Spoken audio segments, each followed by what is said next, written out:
Eu não gosto muito desse nome porque pode confundir com diretórios, que a gente também chama de pastas lá do Windows Explorer. Mas enfim, arquivos do Excel são chamados de pasta, tá certo? E uma pasta é um conjunto de planilhas. Então você não salva a planilha. O que você salva, no fundo, são as pastas, são os arquivos. Então, arquivos do Excel são chamados de pasta. Está aqui, ó. Quando eu abri o primeiro arquivinho, né, quando eu abri o Excel, ele abriu lá com pasta 1. Da mesma forma que o Word abre com documento 1. Beleza? Então, uma pasta é um conjunto de planilhas. Diferente do Word, por exemplo. O Word não tem essa história aqui de planilha, né? O Word é um documento e acabou. Um arquivo do Word é um documento que tem ali várias páginas. Um arquivo do Excel é uma pasta que tem o quê? Várias planilhas.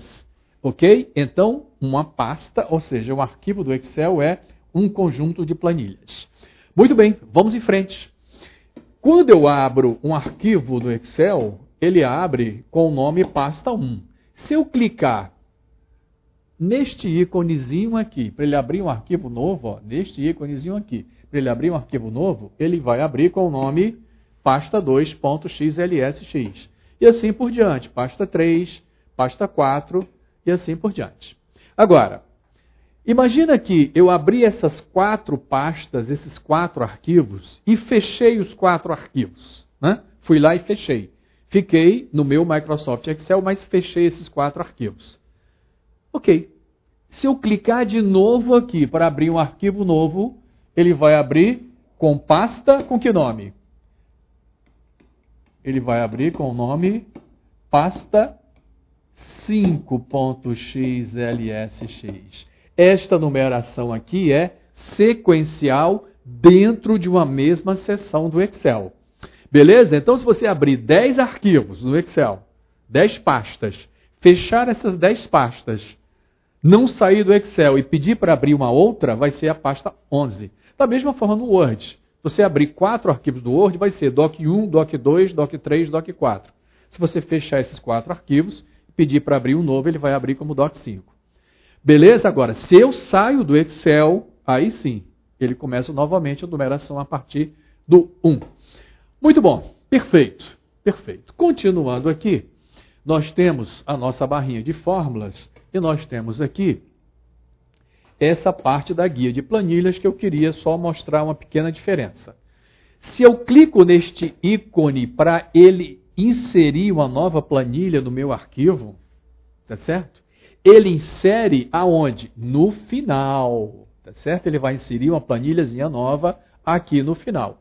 Agora, se eu insiro uma nova planilha com esta tecla de atalho Shift F11, ele insere antes da planilha que está selecionada. Qual é a planilha que está selecionada aqui? Plan 1. Então, se eu clicar bem aqui neste íconezinho, né, no final, aqui, ó, pertinho desta seta, ele vai inserir uma planilha no final. Agora, se eu simplesmente faço Shift F11, ele vai inserir uma planilha nova aonde? Antes da planilha que está selecionada, que é a Plan 1. Beleza? Tranquilidade? Então vamos em frente. Muito bem. Nossa guiazinha de planilhas ali. Aqui eu já tinha falado, né, da nossa caixinha de nomes. A nossa caixinha de nomes está aqui, ó. Bem aqui. Ela te diz, ou te informa, o cursor aonde está a célula. Você pode perceber que aqui tem uma setinha, não é isso? Tem uma setinha. E depois, eu clicando ali naquela setinha, ele vai exibir uma série de nomes que, eventualmente, você, usuário, tenha definido para a sua planilha ou para o seu arquivo. Bom, aqui tem um íconezinho da função fx. Serve para você inserir função, né? E que funções nós podemos inserir no Excel? Eu não conheço nenhum aplicativo que tenha um conjunto de funções mais rico. Qualquer tipo de função você pode inserir aí. Funções trigonométricas, funções matemáticas, funções de data, funções de hora, funções de texto, funções lógicas, funções de matemática financeira. O Excel tem toda a estatística dentro dele, não só a estatística descritiva, mas a estatística inferencial. E o Excel também tem, entre outras coisas, que eu já falei, o método simplex, que te ajuda a resolver um problema de programação linear. Sem falar, né, lá na frente nós vamos ver, das ferramentas OLAP. O Excel tem tratamento para bancos de dados multidimensionais através das suas ferramentas OLAP. Então a riqueza das funções disponibilizadas pelo Excel é um absurdo, tá certo? Muito bem, ok. Então nós temos lá a nossa caixa de nomes, barra de fórmulas e inserir função. Continuando aqui, algumas características básicas do Excel. Quantas colunas nós temos em uma planilha do Excel? Repara que as colunas são numeradas com as letras. Então vai aqui, né? A, B, C, D, etc. Vai até o final do alfabeto, chega lá na letra Z. E aí como é que ele faz? Como é que ele continua numerando? Ou nomeando as colunas. Aí vai a B, etc, etc, até a Z, né? Até a Z. Terminou A, depois passa para BA e por aí vai. Então, quantas colunas o Microsoft Excel 2010 tem? 16.384. É 2 elevado a 14. É sempre base 2. Começa em A, vai até XFD. Quantas linhas? Maravilha, 1.048.576. É 2 elevado a 20. Também tudo base 2. Algumas bancas gostam de cobrar essas informações que eu acho absolutamente desnecessárias, mas assim que é, ok? Então o Microsoft Excel tem 16.384 colunas e 1.048.576 linhas. Agora, nós sabemos que o Excel pode classificar dados.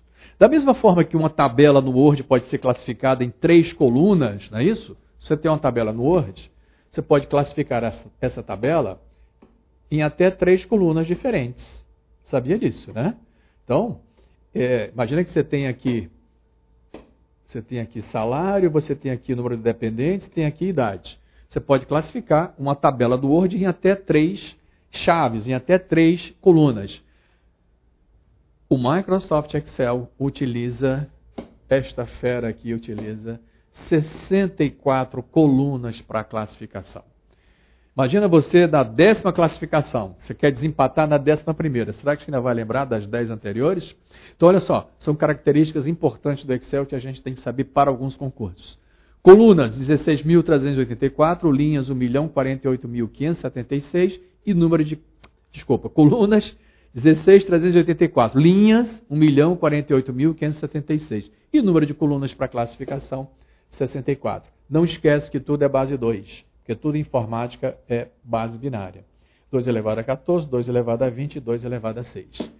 Continuando aqui, eu mostrei para vocês a última célula de uma planilha. Eu usei a teclinha de atalho, ele foi lá para a coluna XFD, que é a última coluna, e foi para a linha 1.048.576. Está aqui o cursor nesta célula. Ele está indicando aqui, né, na caixinha de nomes, que o cursor está posicionado naquela célula, que é a última célula de uma planilha. Ou desta planilha do Microsoft Excel 2010. Ok? Perfeito? Muito bom. Vamos em frente. Agora vamos ver o seguinte. Nós temos aqui no Microsoft Excel, como todos os outros aplicativos, aqui em cima a gente tem a barrinha de título, né? Tem a barrinha de título. E aqui em cima a gente tem a barrinha de status. Tem a barrinha de status. Vamos dar uma olhada nas identificações da barra de status do Microsoft Excel. Bom, Caps Lock significa... Antes do Caps Lock, eu esqueci aqui uma coisa, né? O pronto. O pronto significa o quê? Que ele está esperando que você digite alguma coisa. Beleza? Ok. Caps Lock significa que a maiúscula está ligada. Numlock, ele também te diz que o teclado numérico está ligado. Agora vamos falar de duas funcionalidades que estão exibidas aqui. Estender seleção e adicionar a seleção. Olha só, o que significa o estender seleção? Muito simples. Você quer marcar uma região assim no Microsoft Excel. Isso é estender uma seleção. Você clica numa determinada célula, né? Vamos lá. Você clica numa determinada célula, aqui por exemplo, pressiona a tecla Shift e aí vai com a setinha para baixo, para a direita, para a esquerda, para estender aquela seleção que você marcou. Bom, tem também o adicionar seleção, que é o Shift F8. Isso significa que essas duas funcionalidades estão marcadas aqui no nosso Microsoft Excel, porque elas estão sinalizadas na barrinha de status. Vamos ver como é que elas funcionam? Vamos, daqui a pouco. Aqui embaixo a gente tem o quê? Os modos de exibição. Quais são os modos de exibição? Esses três aqui, ó. Você tem o modo normal de exibição. Você tem o modo layout de página, que você visualiza a sua planilha exatamente como ela vai ser impressa. E você tem o módulo de visualizar a quebra de página. Aí você vai visualizar todas as quebras de página que você eventualmente tinha colocado dentro do Microsoft Excel. E aqui, bicho, você tem um zoom, né? Com essa barrinha deslizante. Você pode simplesmente clicar no sinalzinho de mais, clicar no sinalzinho de menos, ou clicar aqui neste botãozinho e arrastar para a direita e para a esquerda. Então repara que na barrinha de status, você tem informações bem importantes sobre o teu Microsoft Excel. Beleza? Tranquilidade? Ok, vamos em frente. Bom, vamos falar especificamente agora do estender seleção, tá certo? Como é que eu faço para selecionar no Microsoft Excel? Selecionar um pedaço da minha planilha. Eu clico em uma célula. Aqui a gente não pode esquecer que o ponto de entrada do Microsoft Excel é uma célula, né? É na célula que a gente digita uma fórmula, é na célula que a gente coloca um texto, na célula que a gente coloca um número. Então eu clico numa célula ali, por exemplo, e quero estender essa seleção. Como é que eu faço isso? Pelo teclado, eu vou pressionar o Shift, mantenho o Shift pressionado, olha só, mantenho ele pressionado e ando com as setinhas, para a direita, para a esquerda, para baixo, para cima, não é isso? Para onde eu quiser, né? Setinha para a direita, setinha para baixo, etc. Ele vai selecionado. Beleza, gente? Tranquilidade? Então, para selecionar pelo teclado, eu pressiono o Shift, deixo ele pressionado e ando com as setinhas. Se eu quiser selecionar com o mouse, coisa que eu não gosto, eu pessoalmente não gosto, o que eu faço? Simplesmente pressiono o mouse e arrasto. Pressiono e arrasta. Pressiono aqui, né? Nesta célulazinha inicial e depois eu arrasto. Para ele fazer a marcação que eu achar mais conveniente. Aí marco lá a região que eu quiser. Clico aqui, arrasto e marco. Clico aqui, arrasto e marco. Beleza? Muito bom. Ok, agora vamos ver como é que é o estender seleção com esse F8. Esse F8 é o estender seleção. O que é que ele significa? Como é que ele funciona? Muito simples. Se eu quiser fazer o estender seleção sem ter que pressionar o Shift, eu simplesmente pressiono o F8 uma vez. Pronto, pressionei o F8.